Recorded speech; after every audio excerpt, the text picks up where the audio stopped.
Tout d'abord, il s'agit ici de mariages typiquement villageois. Les procédures des mariages en ville n'ont rien à voir avec celles du village. Les fiançailles. Les parents du garçon remarquent une fille adolescente dans le village ou le village voisin qu'ils pensent peut-être bien pour leur fils. Ensuite, ils dépêchent un intermédiaire, qui a de bons rapports avec les parents de la fille pour aller demander la main de la fille.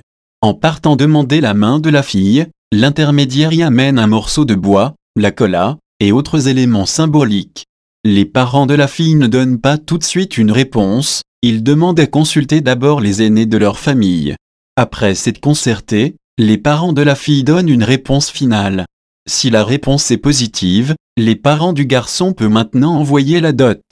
La dot. La dot varie beaucoup.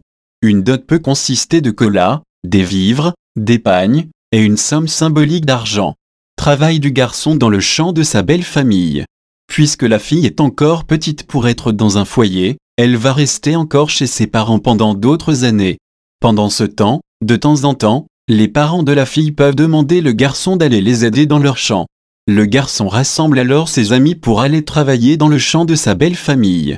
En sénoufo, on appelle ça téléégui. L'aide de la fille à sa belle famille.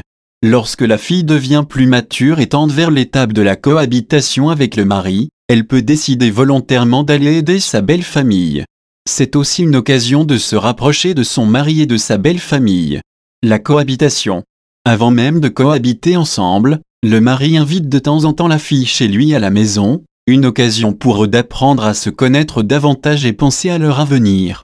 Lorsque la fille atteint une certaine maturité, elle est envoyée pour cohabiter définitivement avec son mari. Il faut rappeler que la maturité de la fille ne dépend pas forcément de son âge. Si elle grandit rapidement, elle ira tôt chez son mari. Ainsi se terminent les étapes du mariage.